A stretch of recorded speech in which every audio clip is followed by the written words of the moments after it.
nanti penilaiannya cuma 2 CPMK saja, dan pengampunya nanti ada Pak Gali Kusuma Aji, Pak Wildan Fajar Bahtiar, dan saya sendiri Anjari Setia Purwaditya.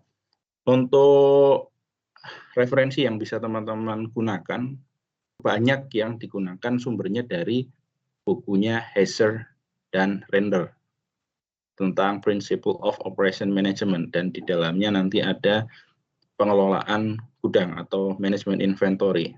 Apakah hanya manajemen inventory saja, Pak? Isinya banyak sekali nanti. Kira-kira seperti itu materi yang akan dipelajari oleh kalian, dan untuk ini bagian metode penilaian apa saja yang dinilai komponennya dalam perkuliahan ini dan bisa mengikuti dengan baik. Misal ada tugas itu nanti dikerjakan karena tugas itu nanti prosentasenya Pak. Gitu nggih. Dan hari ini akan saya mulai perkuliahan dengan slide tentang materi aktivitas yang ada di gudang. Nanti minta konfirmasinya ya, kalau misal suara saya putus-putus, nanti kemungkinan akan saya matikan videonya, sehingga bisa meminimalisir bandwidth penggunaan internetnya dan harapannya bisa lancar. Apakah sudah muncul slide saya di layar kalian masing-masing? Sudah, Pak. Oke, terima kasih atas konfirmasinya. Dan materi yang akan saya sampaikan adalah pengantar aktivitas penggudangan dalam mata kuliah teknik penggudangan untuk pengembangan produk agroindustri. Seperti yang saya katakan tadi di awal, di kelas saya selalu ada pertanyaan untuk kalian. Harapannya banyak diskusi. Pertama, pertanyaannya adalah, apa itu gudang? Pertama, harus tahu dulu, gudang itu apa? Jangan sampai di sini kita membahas penggudangan, merupakan aktivitasnya, tapi kita nggak tahu dasarnya kita beraktivitas itu di mana. Nah, dasarnya kita kan sebenarnya akan berkecimpung di gudang. Lalu gudang itu apa? Ada yang mau berpendapat? Pak, izin jawab, Pak. Silakan. Boleh secara umum ya, Pak? Boleh. Secara umum gudang itu untuk tempat penyimpanan entah barang itu dengan jumlahnya besar maupun jumlahnya kecil, dan tidak untuk umum, Pak. Tidak untuk umum. Ininya penyimpanan besar atau kecil dan tidak untuk umum. Poinnya itu ya, gunawannya. Ya, kalau menurut saya, Pak. Oke. Selanjutnya ada yang mau berpendapat lagi? Agustina, silakan. Saya izin menjawab, Pak. Jadi gudang itu merupakan tempat penerimaan, penyimpanan, dan persediaan sementara. Begitu, Pak. Tempat penyimpanan persediaan sementara. Penerimaan, penyimpanan, dan persediaan sementara. Penerimaan, penyimpanan, persediaan sementara. Oke. Oke, terima kasih Agustina. Ada yang mau berpendapat lagi?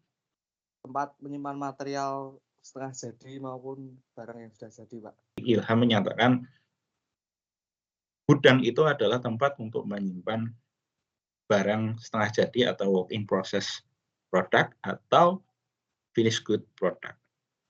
Ternyata di kepala kita masing-masing di kelas ini ya, tadi minimal ada beberapa pendapat dan ada yang mirip, ada yang beda.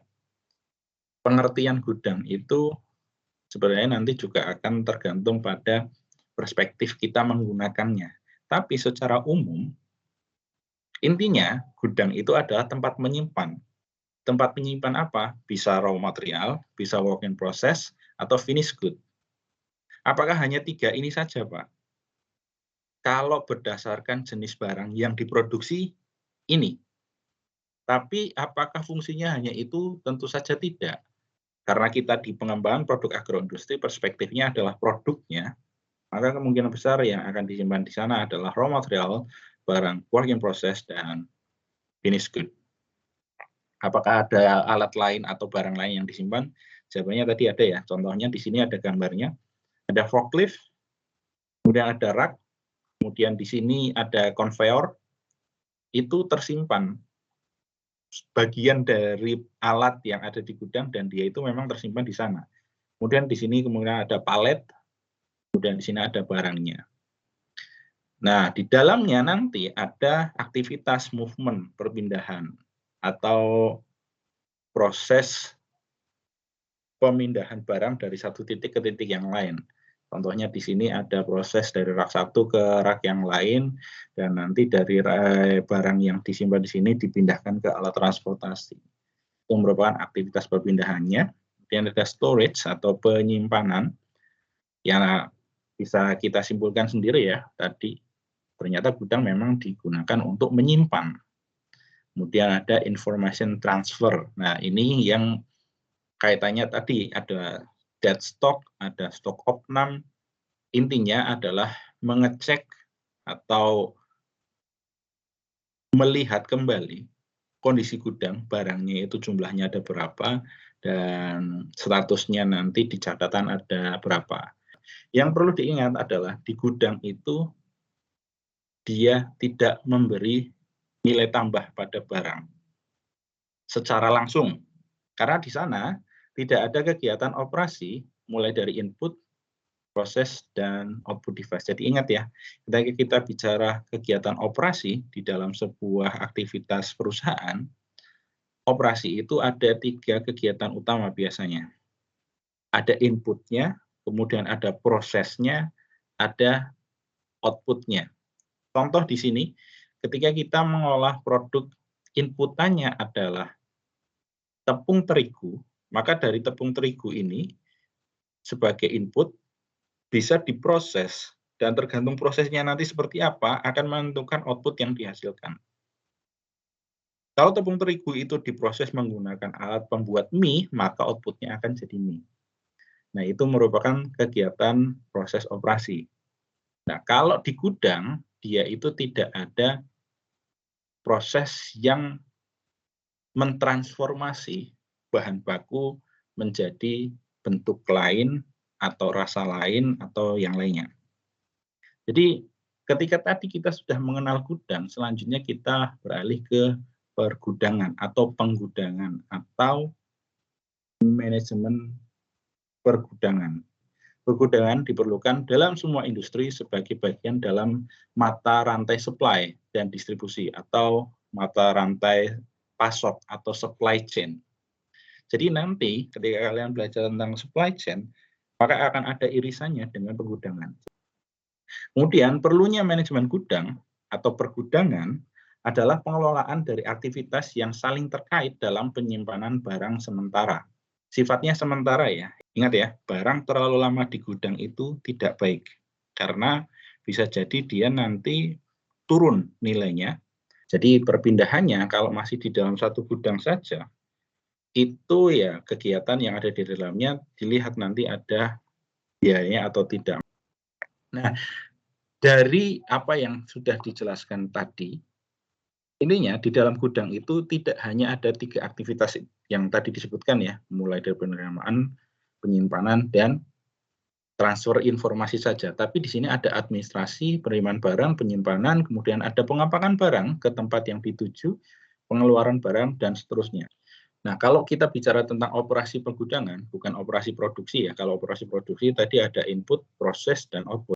Kalau di pergudangan itu ada movement, storage, dan information transfer yang tadi dijelaskan di awal. Movement fungsinya memperbaiki perputaran inventory dan mempercepat proses pesanan dari produksi hingga ke pengiriman utama, meliputi aktivitas mulai receiving, put away, customer order picking, packing, cross-docking, dan shipping. Kemudian untuk storage, aktivitas penyimpanan barang, baik yang merupakan barang baku ataupun barang hasil produksi. Kemudian untuk yang information transfer adalah aktivitas transfer informasi seperti informasi stok barang. Jadi kalau ada pengiriman, misal sepertinya kalian pernah mungkin ya beberapa di antara kalian mengalami membeli barang di toko, kemudian tokonya yang ada di rak itu habis, maka si penjualnya biasanya akan menyampaikan, coba saya cek dulu di gudang. Nah, di sana kalau proses transfer informasinya sudah menggunakan komputer, maka si orang tersebut tinggal melakukan pengecekan melalui komputer. Tapi kalau dia belum melakukan pencatatannya melalui komputer dan melakukannya secara manual, kemungkinan dia akan melakukan pengecekan di gudang secara langsung. Nah, misi dari penggudangan sendiri adalah penyeimbang dan penyangga adanya variasi jadwal produksi dan permintaan. Konteksnya jika dikaitkan dengan produksi. Jadi nanti dilihat nih, kalau misal di produksi Kemudian ada permintaan dari konsumen. Konsumen itu meminta barang jenis A. Dilihat juga harus dicek di gudang. Di gudang itu barang A ada berapa. Kalau ternyata barang A-nya sudah banyak, berarti nggak usah diproduksi dulu, cukup menggunakan barang yang ada di gudang. Tapi kalau misal barang A-nya sedikit, maka harus mengambil keputusan untuk melakukan produksi produk A. Dan itu dilakukan secara berantai, berkaitan antara P3, produktivitas, gudangan, dan nanti ada kaitannya dengan rantai pasok. Kemudian ada product mixing. Ketika produk ada di sana, kemudian dicampur produknya, kemudian ada misi dari pengudangan adalah untuk memperpendek jarak distribusi, sehingga nanti biasanya ada hub-hub atau titik-titik tertentu yang dijadikan gudang, sehingga nanti distribusinya itu cukup sampai situ saja, sampai ke konsumennya ada pihak lain lagi. Kemudian selanjutnya kalau tadi ya di RPKPS materinya itu ada tentang perawatan. Di sini kita bicarakannya terkait dengan tindakan preventif dalam gudang. Dari zaman dulu perkembangan preventive action itu first generation-nya itu ada di tahun 1940 sampai dengan tahun 2000-an sampai sekarang. Itu ada 3 generasi. Yang pertama adalah fix it when it broke. Kemudian second generation higher plant availability, longer equipment life, kemudian ada lower cost. Kemudian yang generasi ketiga ada higher plant availability and reliability, better safety, better product quality, no damage to the environment, longer equipment life, and better cost effectiveness. Maksudnya apa, Pak? Maksudnya adalah dari zaman dulu sampai sekarang tindakan preventif itu selalu berkembang. Yang dulunya sama sekali tidak ada preventifnya, adanya ada action atau tindakan yang muncul karena adanya sebuah akibat. Sebabnya nggak tahu, intinya ada akibat, kemudian dari akibat tersebut baru dilakukan aksi. Aksinya apa? Contohnya di sini ketika ada barang yang rusak baru diperbaiki, tapi dia tidak mencari tahu sumber rusaknya itu karena apa. Semakin ke sini dia sudah semakin berpikir tindakan preventif mencari sumbernya. Yang pada akhirnya nanti di third generation itu karakter dari tindakan preventif itu bisa memberikan ini higher plant availability and reliability, kemudian greater safety untuk orang yang berkecimpung di bidangnya, better product quality, produknya semakin berkualitas, no damage to the environment, longer equipment life, dan greater cost effectiveness. Nah, dalam proses penggudangan atau aktivitas penggudangan, itu ada 2 aktivitas yang sifatnya preventif yang perlu dilakukan, yaitu pemeliharaan dan perawatan. Nah, pemeliharaan dan perawatan sendiri atau perbaikan yang sifatnya kecil itu ada beberapa. Di sini yang saya sebutkan, misal di pemeliharaan ada cleaning, minimal dibersihkan, kemudian ada coating, printing, polishing, surface treatment. Di surface treatment ini contohnya kalau di gudang itu ada gudang yang lantainya dilakukan coating, kita orang di industri itu mengenalnya sebagai epoksi. Sebagai epoksi. Jadi kalau teman-teman lihat di pabrik atau di gudang yang lantainya warna hijau itu dicat sebenarnya, tapi menggunakan cat khusus. Kemudian ada lubrication dan oil change. Kalau kita berbicara pada konteksnya kendaraan yang digunakan untuk memindahkan barang di dalam gudang atau alat yang digunakan untuk memindahkan barang di dalam gudang, maka perlu adanya lubrikasi dan pemberian penggantian oli atau minyak. Kemudian monitoring, checking, dan testing untuk menguji apakah si alat masih berfungsi dengan baik. Kemudian untuk perawatan ada tune up, calibration, kemudian welding, kemudian kalau yang sifatnya tajam itu ada grinding dan sharpening, kemudian ada remake, fixing, dan repair. Bahkan kalau yang skalanya lebih besar itu ada overhaul. Contohnya di sini yang saya berikan gambarnya ada setiap kotak itu ada kalimat-kalimat yang tertulis di dalamnya. Ada clean, tidy, and safe workplace. Sehingga nanti ketika melakukan perawatan dan pemeliharaan, setiap apa yang sudah dilakukan labelan. Di situ sudah aman. Nah, labelnya gimana, Pak? Labelnya bukan pada tempatnya kemudian ditempel ya, tapi biasanya menggunakan checklist. untuk SOP-nya. Jadi nanti setiap ruangan di gudang itu ada SOP-nya untuk melakukan perawatan dan pemeliharaan. Ada checklist yang perlu diisi untuk menjadi dokumentasi apa yang sudah dilakukan di dalam gudang. Kemudian nantinya ketika dilakukan pemeliharaan, harapannya bisa meminimalisir biaya. Karena ternyata di dalam gudang itu secara umum di dalam sebuah perusahaan ya, di dalam sebuah perusahaan itu ada beberapa biaya yang harus diperhatikan, mulai dari perbaikan, kerugian produksi, biaya produk cacat, biaya K3, biaya menganggur. Menganggur itu maksudnya ketika ada pekerja, dia itu kan dibayar berdasarkan kinerjanya. Kerja itu normalnya 1 hari 8 jam. Nah, selama 8 jam itu idealnya dia bekerja secara optimal. Dalam artian tidak terlalu diporsir, tapi juga dia menggunakan waktu tersebut untuk bekerja sehingga output dari perusahaan tetap baik. Atau kita kemarin menyebutnya sebagai produktivitas. Produktivitas pekerjaannya itu baik.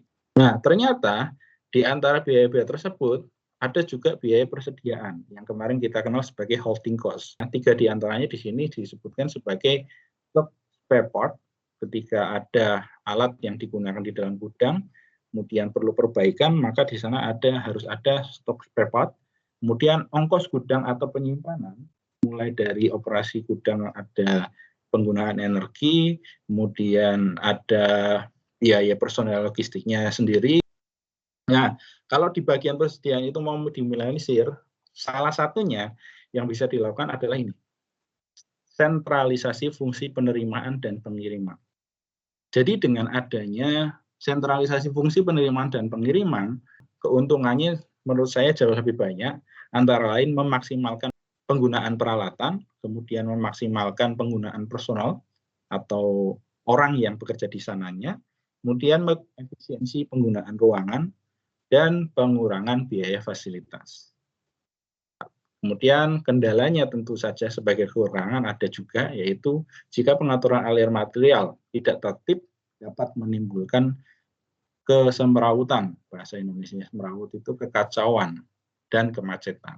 Ya, justru malah bisa menjadi bumerang bagi pelaku usaha di gudang yang menerapkan sentralisasi atau single windows untuk fungsi penerimaan dan pengiriman. Sampai sini ada yang mau ditanyakan dulu? Belum, Pak, dari saya. Oke, kalau tidak ada pertanyaan, saya ada tugas bentar. Oke, jadi saya punya 2 pernyataan ini. Gudang itu penting bagi perusahaan, dan gudang itu tidak penting bagi perusahaan. Jadi nanti di kelas ini akan saya bagi menjadi 2 kelompok. Kelompok pertama itu adalah kelompok yang akan membahas tentang gudang itu penting bagi perusahaan. Sementara kelompok yang satunya akan membahas gudang itu tidak penting bagi perusahaan. Sampai sini jelas dulu ya instruksinya? Sampun Pak, sampun jelas Pak. Jelas, Pak. Oke, kalau sudah cukup jelas, saya minta kepada mahasiswa dengan nomor ganjil untuk mencari tahu alasan gudang itu penting bagi perusahaan. Sementara ini ya, yang ini untuk genap. Perintahnya adalah cari alasan kenapa pernyataan kalian sesuai kelompok ganjil genap ini benar. Nanti alasannya saya minta untuk disampaikan faktanya. Sumbernya dari mana saja? Boleh dari mana saja, kecuali blog pribadi atau Wikipedia, itu nggak boleh. Nanti saya beri waktu sekitar 15 menit cukup dari sekarang. Perlu dibuat breakout room nggak? Perlu, Pak, kayaknya. Perlu Pak. Oke. Silakan di room 1 membahas tentang gudang itu penting bagi perusahaan, sementara room 2 membahas gudang itu tidak penting bagi perusahaan. Nanti masing-masing saya minta untuk mengemukakan pendapatnya. Monggo. Sudah masuk ke ruang masing-masing kan ya? Belum, Pak. Oh, belum. Belum, Pak. Bentar. Silakan. Oke. Room 1 dan room 2. sedang saya tutup sambil menunggu semuanya bergabung di room utama. Nanti saya minta perwakilan masing-masing kelompok untuk mempresentasikan hasil temuan room 1 terkait dengan gudang itu penting bagi perusahaan. Yang room 2, gudang itu tidak penting bagi perusahaan. Silahkan saya minta tolong kepada kelompok 2 dulu untuk mempresentasikan hasilnya. Apakah sudah terlihat? Sudah, Cindy. Silahkan disampaikan. Oke, baik. Jadi dari kelompok kami menemukan beberapa fakta mengenai adanya perusahaan yang tidak memiliki gudang. Yang pertama ini karena beberapa perusahaan atau e-commerce itu biasanya menggunakan sistem pre-order, sehingga mereka tuh nggak ada gudangnya. Ini berasal dari fakta lapangan. Contohnya misalkan kita ingin beli baju. Nah, baju ini tuh harus pre-order misalkan 1 minggu. Jadi misalkan dia sudah order, nanti 1 minggu itu langsung proses pembuatan, kemudian langsung dikirim. Jadi tidak ada barang yang menumpuk di gudang atau butuh disimpan di gudang. Kemudian yang kedua, adanya perusahaan atau e-commerce dengan sistem dropship, sehingga nggak butuh gudang karena mereka itu membeli produknya langsung dari manufakturnya atau perusahaannya, terus langsung dikirimkan ke konsumen yang membeli dari dropshipper tersebut. Ini berasal dari fakta lapangan dan juga dari buku jualan online tanpa repot dengan dropshipping oleh Catur Hadipurnomo tahun 2014. Yang keempat, ada sistem pembayaran, risiko barang, kecepatan pengiriman, mempengaruhi penting tidaknya gudang, dan juga biasanya kalau beli banyak stok dibayar kredit dan harganya lebih mahal dibandingkan dengan dibayar cash. Kemudian yang terakhir, ada perusahaan dengan sistem just in time, tidak membutuhkan gudang karena perusahaan membeli bahan secara mendadak dan memproduksi sesuai kebutuhan. Ini diambil dari buku riset operasi dan ekonomifisika oleh Suyadi Prawiro Sentono. Sekian dari kelompok kami. Baik, terima kasih Cindy atas penjelasan terkait. Ternyata gudang itu tidak begitu penting bagi perusahaan, dan pendapatnya kelompok 2, room 2, itu ada 5 pendapat ini. Dan informasinya tadi sudah dijelaskan ya oleh Cindy. Saya persilakan kepada kelompok room 1. Jika ada pertanyaan terkait dengan pernyataan yang disampaikan oleh kelompok room 2, bisa ditanyakan sekarang. Pak, izin tanya. Oh, silakan, Fatma. Kalau saya izin tanya yang nomor 2 kan, kalau itu kan dropship kan ke pihak manufaktur ya tadi penjelasannya. Nah, berarti pihak manufaktur tuh harus memerlukan gudang dong buat memenuhi permintaan dari dropshipper. Mungkin begitu aja, Pak. Mungkin bisa dijelasin oleh kelompok dari room 2. Oke, satu pertanyaan dari room 1 kepada room 2, silakan bisa langsung dijawab saja. Mungkin saya jawab dulu, nanti yang lain menambahkan gitu ya, Pak. Boleh, silakan. Di poin 2 ini kita fokusnya ke si perusahaan yang dropshippernya, jadi nggak ke manufakturnya. Karena yang manufaktur itu mereka udah pasti punya gudang karena mereka perusahaan besar dan mereka memproduksi dalam jumlah besar. Jadi di sini fokusnya ke si dropshippernya ini, karena dropshippernya ini dia beli dari manufakturnya, kemudian dijual lagi ke si konsumen, tapi mereka sebagai perantara aja gitu. Jadi mereka nggak pegang barangnya langsung kan. Kemudian mereka langsung ke konsumen, jadi mereka tidak memerlukan gudang. Mungkin dari teman-teman lain ada yang ingin menambahkan. Oke, baik. Terima kasih, Cindy. Saya cukupkan ya untuk room 2. Selanjutnya saya minta kepada kelompok room 1 untuk memaparkan temuannya. Silakan. Baik Pak, di sini saya izin mempresentasikan hasil diskusi kami. Jadi gudang itu penting karena dalam berbagai kondisi gudang itu dapat digunakan untuk menghindari kerugian perusahaan, meminimalisir biaya yang terjadi serta mempercepat operasional dan pelayanan pada gudang. Nah itu konteks dari menghindari kerugian itu, misalkan ada suatu tren gitu. Seperti misalnya masker. Dulu pada sebelum pandemi kan masker tidak terlalu diminati, tapi karena ada pandemi masker itu tiba-tiba melonjak gitu permintaannya. Jadi barang-barang yang ada di inventory atau di gudang itu bisa digunakan untuk memenuhi tren kenaikan permintaan konsumen itu. Lalu untuk meminimalisir biaya yang terjadi, benar tadi yang dipresentasikan oleh kelompok sebelah, kalau biaya pengudangan itu ada biaya holding cost-nya. Namun ketika kita berbicara produksi pada industri, itu ketika kita memproduksi sesuai dengan jumlah permintaan, itu akan menyebabkan kenaikan biayanya itu tinggi karena tidak mesin produksi yang digunakan tidak digunakan semaksimal mungkin. Jadi produksi yang efektif itu memproduksi sebanyak mungkin, dalam artian itu semaksimal mungkin. Lalu nanti sisanya yang nggak kejual itu dijadikan sebagai safety stock bagi perusahaan. Sumber yang kami gunakan itu berasal dari jurnal yang dibuat oleh Santoso et al. Tahun 2007. Sekian presentasi dari kami. Terima kasih. Saya kembalikan ke Pak Adit. Baik, terima kasih Ikhwan atas pemaparan temuannya terkait dengan ternyata gudang itu memang ada yang menganggap penting bagi perusahaan. Ini saya persilahkan kepada kelompok room 1 untuk memberikan satu pertanyaan disampaikan kepada kelompok room 1.